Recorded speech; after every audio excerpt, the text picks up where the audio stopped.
But for me as a dyslexic, I think that's completely unfair. Can't wait to get the shitty comments on this. From my understanding, my brain works definitely differently. I think it from a neuroplasticity point of view, it's actually only half my brain works. To quote, overcome dyslexia, I know I had to work incredibly harder. Obviously, Einstein was very well known for being dyslexic, and he was a very, very intelligent man. Do you think education traditionally, school, college, university in the UK, is designed for dyslexics? The good news, I would say, about the UK is they do acknowledge it, whereas in some countries they don't even acknowledge it and they don't get any support. So I would... You're just the dumb kid at the back of the class. Yes, exactly. Thank you for all you do. Thank you for, I guess, installing the right value. Hello, my friends. I hope you're well. Today it's going to be a very special conversation. I wanted to, when I launched the podcast, create a level of peace that highlights where I've come from with my values, where I've come from with my upbringing. So I've asked my mum if she's willing to have a conversation. She kindly agreed. I was going to start with work ethic because that was first on my list, but how from a young age would you say that like my work ethic has tweaked, has changed, because I talk about it a lot in content when it comes to like a lot of the values I have are because of you. Was that deliberate? Did that come from a place of this is what I wanted to do? Like how did that happen? Probably, I think you would have observed things within me. It wouldn't have been so much I would have been guiding you and saying all of that. And I think I would say, firstly, I chose to take you to schools which weren't exactly near, because they were in theory better schools and better support. And as it turned out, in both cases, this was actually the case. In fact, all three schools were the same, in the sense that each one of them gave you the best possible outcome from your own situation. I think you probably observed the fact that I was doing everything, in that you'd be normally seeing two people doing the job of bringing up a child. I think it's important to say, I don't mean to interrupt you, but I think it's important to say for the audience's context that may not know, my dad wasn't around, and I know it's something that we don't really want to get into because I don't feel it's relevant and I don't feel it's overly important at this stage to necessarily discuss it, and I've got my own journey to go on with that. But for me, I think it's important to give that context, and I think it's a common story, but the reasoning will obviously be different, the nuance will be different, but I think the story itself will be, I guess in some ways, not unique in that respect. So I think that's really important to say. But I think, was it, because I know, I'm going to go with, and correct me if you know the ages better than me, when I was 10, maybe 12, maybe 13, you were studying your now honours in child psychology. Do you think that there was a point, were you specifically focused on the values which, or the things of how I was growing up, I guess you could say, because of the work you were doing with studying? And watching me sort of develop at the same time when you were learning the theory? I think I would say that the prelude to this, which I didn't know at the time, was I worked for the Dorset County Council on what they call a parent partnership. Okay. And that parent partnership involves special needs and families who have children with special needs, and all of the difficulties of how you get support and how difficult that can be. So at the time when I was doing that, I hadn't had you by then, and I had no idea that that would actually come into play hugely, along with then going on to qualify in my honours later on, which was very child-linked and child-based. So with your parent partnership work and the whole, I mean, did you know, I mean, let's wind the clock all the way back. I mean, obviously I can't actually remember, did I get like confirmed when did I get confirmed to have dyslexia? Because I've always thought about it as like, I have dyslexia. No, it wasn't right? like But that. there was a point, was there a point? Yes, there was a time, and it was in the school that you went to. St Andrews. In St Andrews, that's Yeah. right. And it was because of the teaching assistant, it's always down to the teaching assistant and the teacher being very observant. And then my background with what I was already being much more aware of because of the job I did. I think the two things together combined for them to be more observant of you, because initially I think when you were at the St Andrews School, they noticed various... You're kidding me. Seriously. And she We'll had a carry on. child as well. I'll have great fun with the outtake reel on this. Right. To give the outtake reel some context, there's cricket being played currently, and bugs are flying around, and there's a dog shouting in the river that you could probably hear on my mum's mic. But there we go.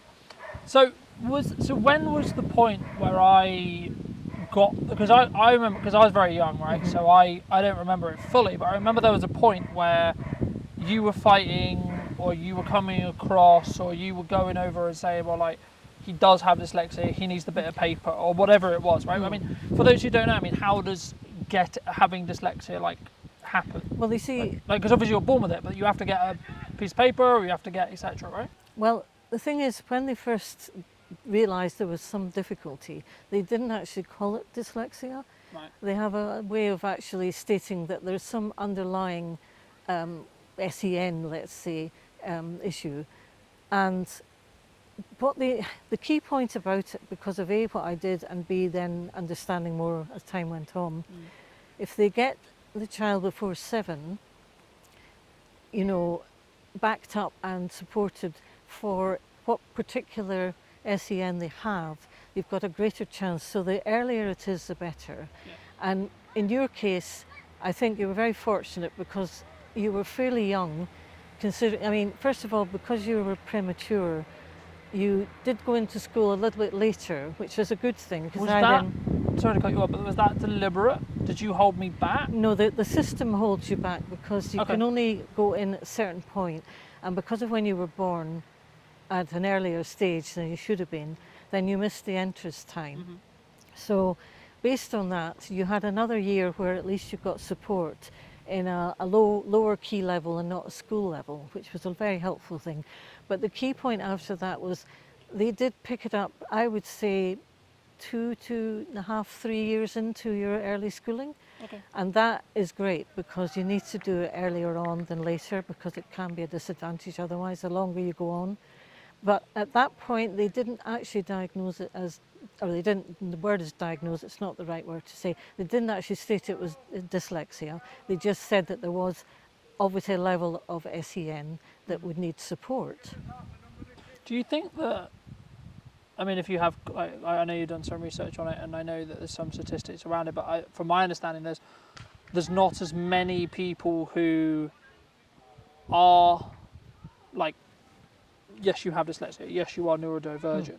Is it something which you think personally there needs to be more, I guess that would come from government funding, or there needs to be more support to see early, catch it early in the educational system as an overarching thing? I mean, obviously, like, government have a lot of responsibility, blah blah blah blah. I don't want to get into the politics too much of it, but like, is that a they've got to catch it, they've got to have the training to be able to catch it thing, do you think? Well, interestingly enough, just to fast forward to what's happening right now in the Labour government, Keir Starmer has an opinion that, which I think is massive, and how it will eventually work I have no idea, that every single teacher should have some knowledge of SEN, which is special educational needs. What I would say, when, you know, the beginning of all this happened, through the knowledge of a parent partnership, and this was at a time when Tony Blair was in power, and he believed in education, and he did give a huge amount of money investment into schooling. You were there at the right time. And what I would say, it's not even about government funding, that is certainly something, but what they've been stated to get the support is you have to be a very vocal, determined, some would say a loud mother or father or parent or guardian of the child to get the support. You have to be on them continually. They do get annoyed, they do get irritated, because it's all down to funding. But surely that's not, because that's unfair on parents that aren't that. like that's unfair on kids that don't have parents like that. I know, but this Surely is the system problem. as a whole should be fairer, I guess you could say, more cohesive in the respect to there's training in place to say actually these people are maybe neurodivergent or this person is maybe neurodivergent, etc. And you know, it is a way of how we think, right? It is a way of, like, from my understanding at least, only half my brain works, like in traditional sense. Mm. You've got lens flare. Sick. How bad's the lens flare? We just go with it. There's dogs, there's sun, there's light. Welcome there's to what cricketers. happens doing an outdoor interview where you can't control anything. I think for me, there's, like, I get where you're coming from and I get why that's important as a parent. Mm. But for me as a dyslexic, I think that's completely unfair because I think there should be, in my view, right, can't wait to get the shitty comments on this, there should be a fairness across the board to say, well, this person is neurodivergent, right? There should be neurodivergent training. I know it's saying like, oh, there's too many things, or you know, there's only so many resources, and that's the counter argument, right? There's so many, there's only so much money, so much budget, so much government can do, etc. I get that.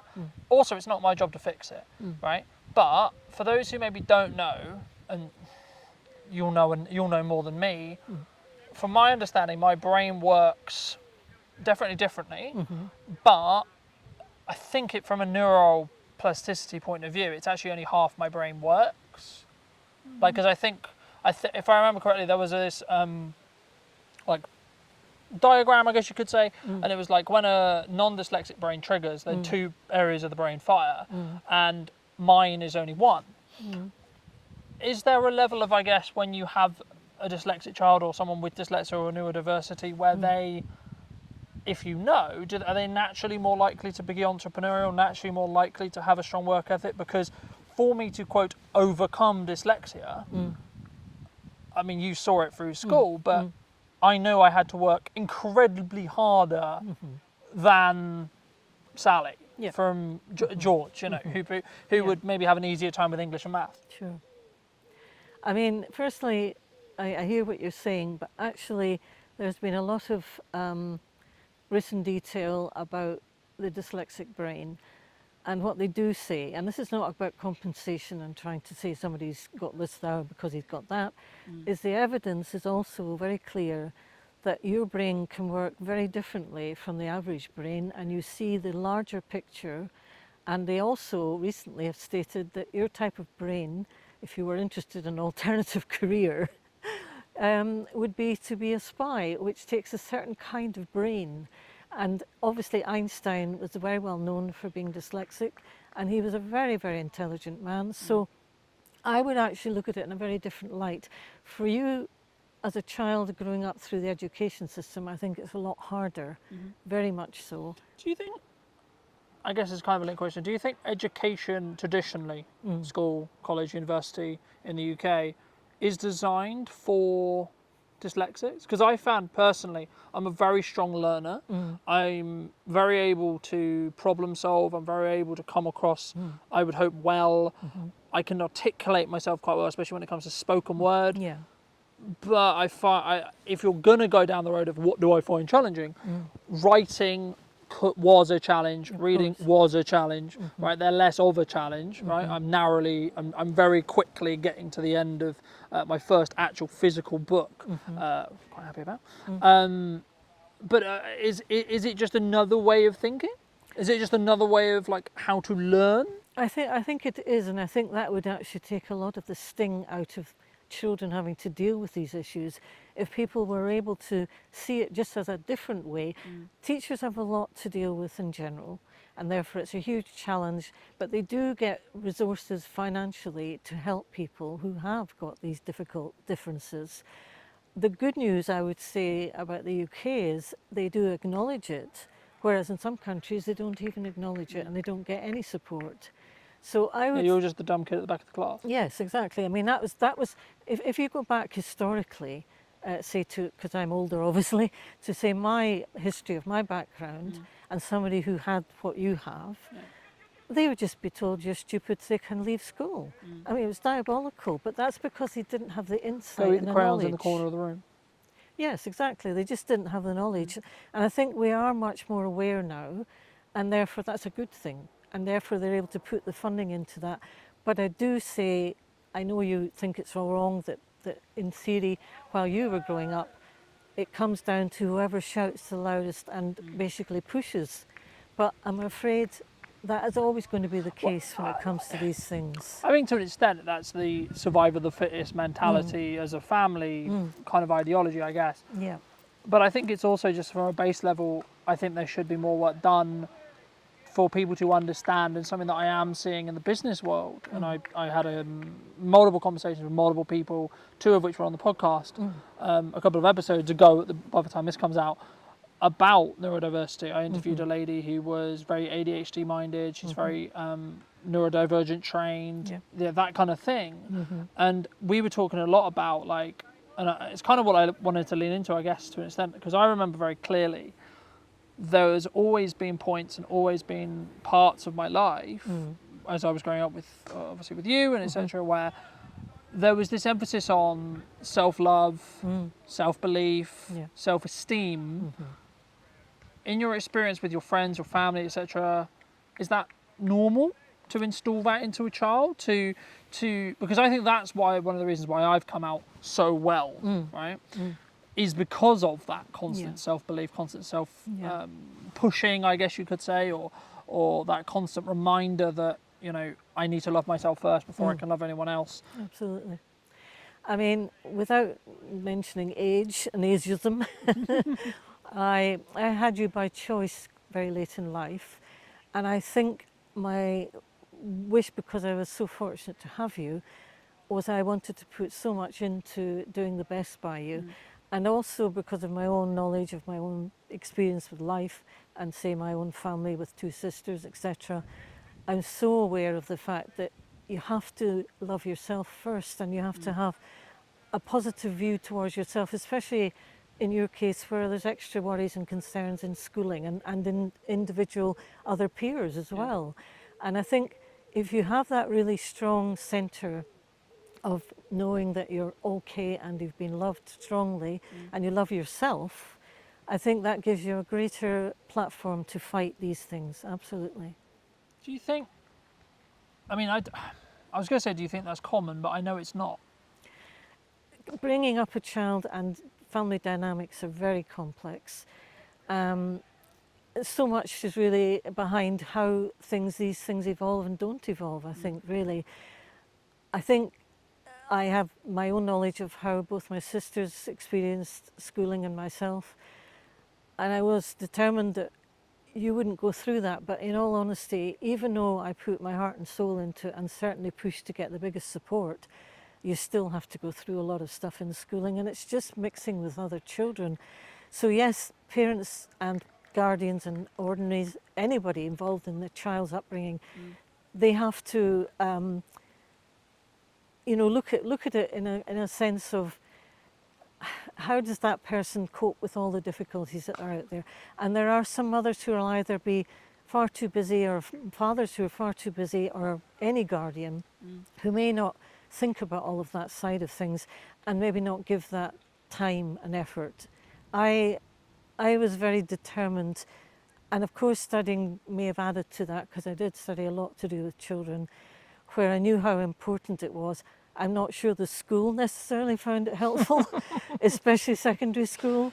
I think you're child-centric, I remember that. I think they were very relieved when they knew that I wouldn't be sending email after email after email about this and that and the next thing, because they really knew I was very child-centric as far as my attitude about how the school might approach you. I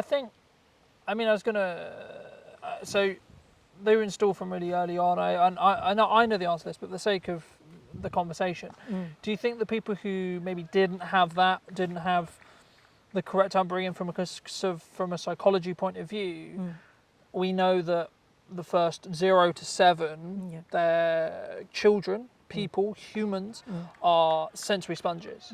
They'll pick up nuance, they'll pick up energy, they'll pick up everything, right?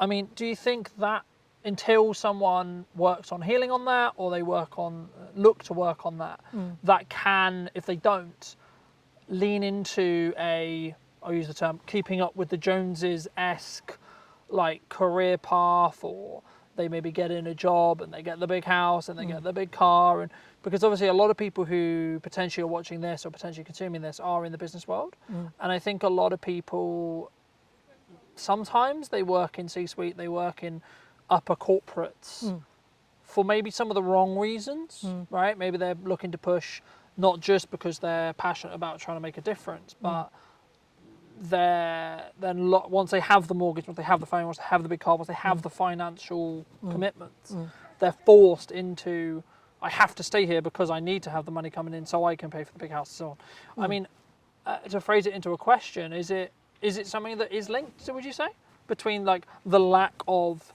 self-belief, self-esteem, self-love, and then sort of pushing towards maybe doing more keeping up with the Joneses-esque activities when you're older? I think it's difficult, that one, because I think society in itself is a bit at fault because they emphasise those parts so much. But surely if I have the self-love and self-understanding and self-belief, then I'll be more likely to push that back from a societal point of view. I'll be more likely to say, no, I don't need that because I love myself and eventually I am enough, that kind of... Do you think, or do you think it's just some people are that way? Well, I think the word driven is the word that's used a lot in these kind of situations, but I think if I say, and it's only because you yourself were watching a programme that Jamie Oliver actually put on television, that 1 in 6 children are diagnosed with dyslexia, and 10% of the population is diagnosed with dyslexia. Yeah. And tragically, the other percentage of these situations that's never diagnosed, people can go down the wrong paths, as he commented. Yeah. I mean, something that, glad you mentioned it, like something I was really surprised about was the likelihood of you going to criminal or prison or equivalent. And I think I said to you after I watched it, I went, how the fuck have I not gone down that way? Because I've been very aware from a very young age I may have addictive personality, I may have gone down the wrong, if I had gone down the I didn't, but if I had done, my life could have been very, very different. And I don't think that would have been a positive. Do you think that's is that the nature of, not even necessarily linked to dyslexia, but like coming from that lack of self-belief? Like, is that something that someone will deal with as a coping mechanism? Well, I think the key point that he brought up, and it was you who discussed that, because I didn't see it as such, is that those who are not diagnosed with dyslexia or any form of SEN are lost in the system, and they are therefore unable to overcome it. And the reason why you didn't go down that road, personally, I would think, is because A, it was discovered very, very early on. You were supported by myself and both the 3 schools that you went to in total, which were all chosen quite well, and especially the final one where there was more money to invest in Hampshire. I think that all was a huge plus, and you yourself were very determined, because the thing about school is if people push on to children and adults as they're developing and make them either be totally overwhelmed by the level of that, overwhelmed by whatever level of either teacher or the peers are towards them, or you can be determined to say, I will prove you wrong, and you were definitely that person. And you were very determined, especially by secondary, that you were going to prove these people wrong because of what they thought and what they felt, and in fact you did. And then you've gone on to do that even more so with running a business. Well, I'm glad you mentioned this, because I was going to ask you about that anyway.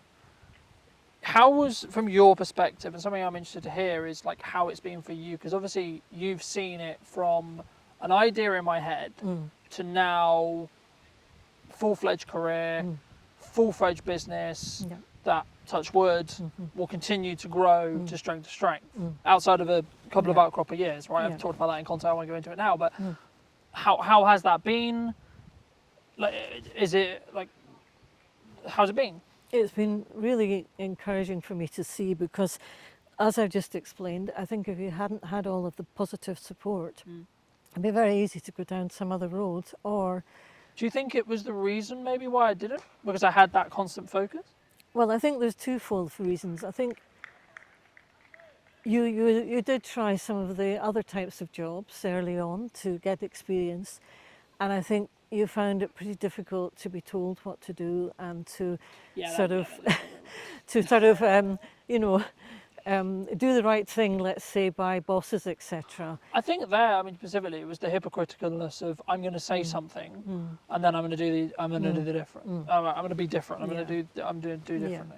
So therefore, I think for you, running a business with you being, the main person behind it, and from the background of what you've been through, I think it made the most sense, really. And we've talked about that before when you've said at times, well, maybe I should go into something where, I earn a solid monthly amount every time and I know it's guaranteed. And I've said, well, do you really think you could do that now when you've had all these years being independent and being your own boss?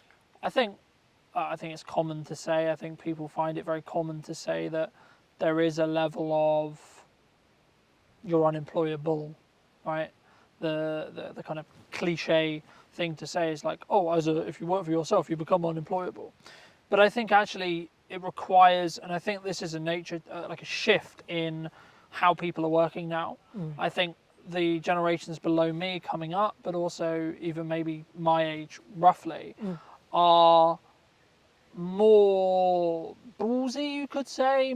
They expect more standards. They expect, maybe that was from COVID, I don't know, but maybe they were in a position where they actually do expect more. They do expect more salary. Maybe they have more options. And I think for me, I think there is a world, especially with artificial intelligence and like the stuff going on there, there's going to be more standout people who will stand out for themselves rather than being a low cost, potentially, corporations have always done it, right? They've always looked to hire someone cheap to do a grunt job. I've done them, right? I recommend everyone does one or two jobs like that.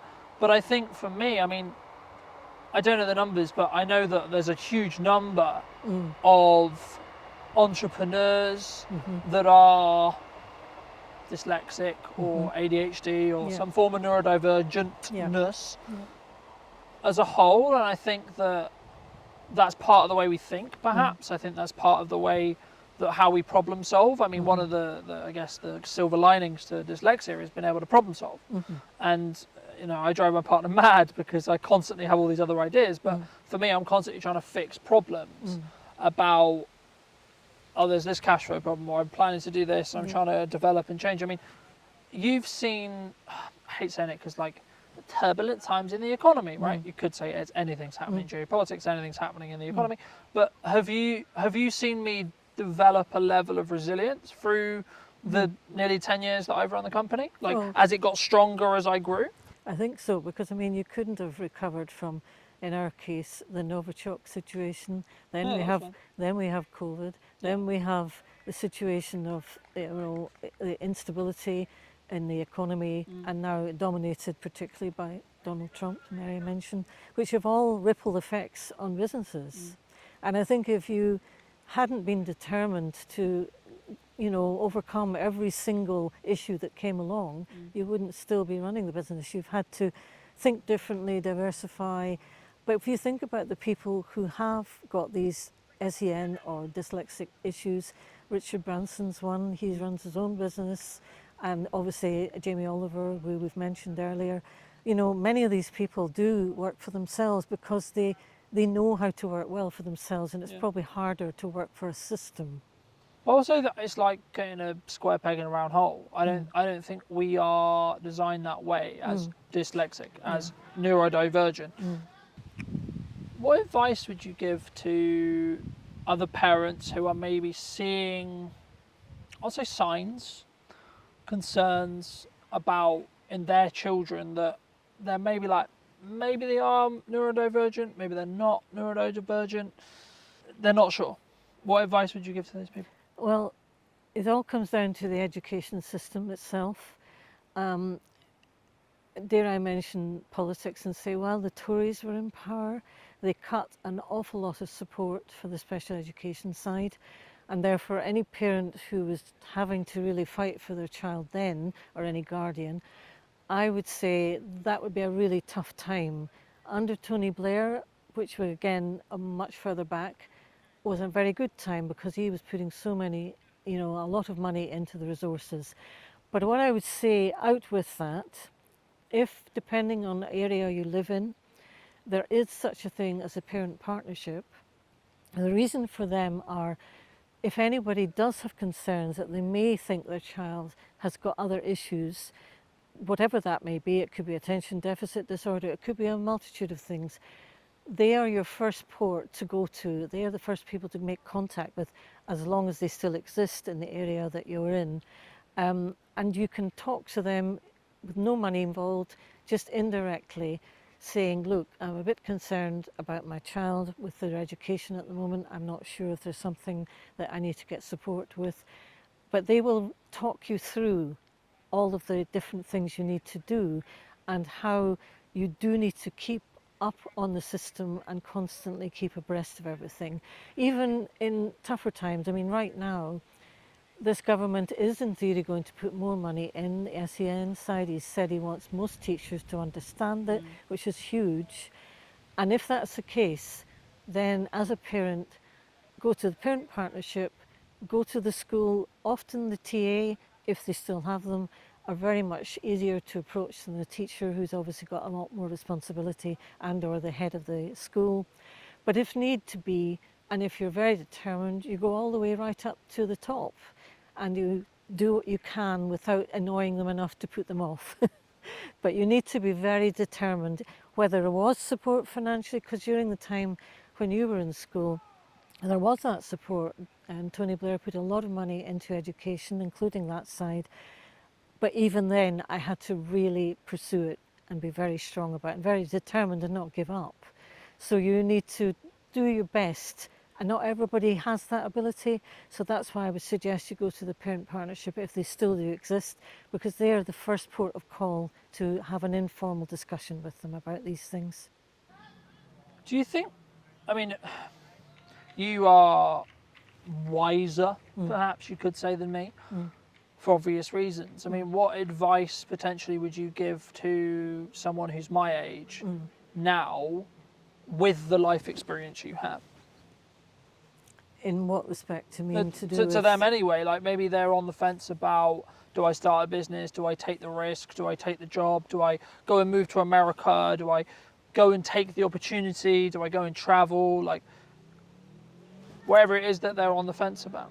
Do you mean particularly with the issues of what you're talking about, or to a just dyslexic generally? or a non-dyslexic, or in general? I mean, like, to rephrase it in a question, like, what advice would you give to maybe your younger self if you could tell yourself at 2030?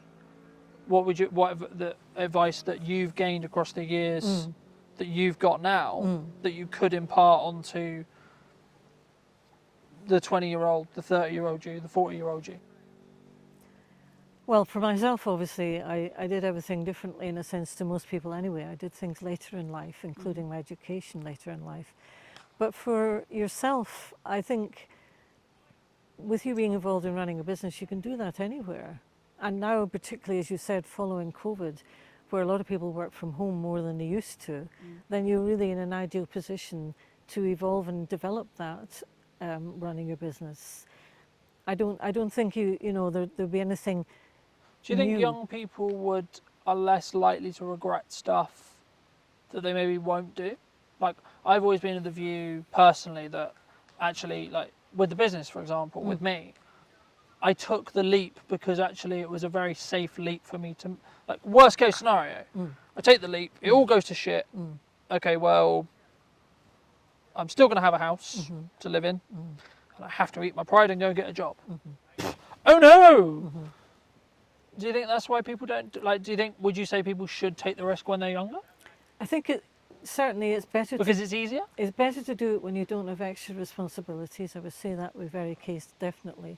Because if you have responsibility of absolutely having to be able to pay off your mortgage, or you have a family who also give a lot of financial input to, I think you're going to be in a more risky position. I think because you're at this stage where neither of those things are relevant at this point, I think it's therefore easier for you to do all of those stepping stones and jumping from those positions. And when you first started, you were working from home, and it was very different then as again. So I think it's far easier than if you were in a much more responsible situation later on in life.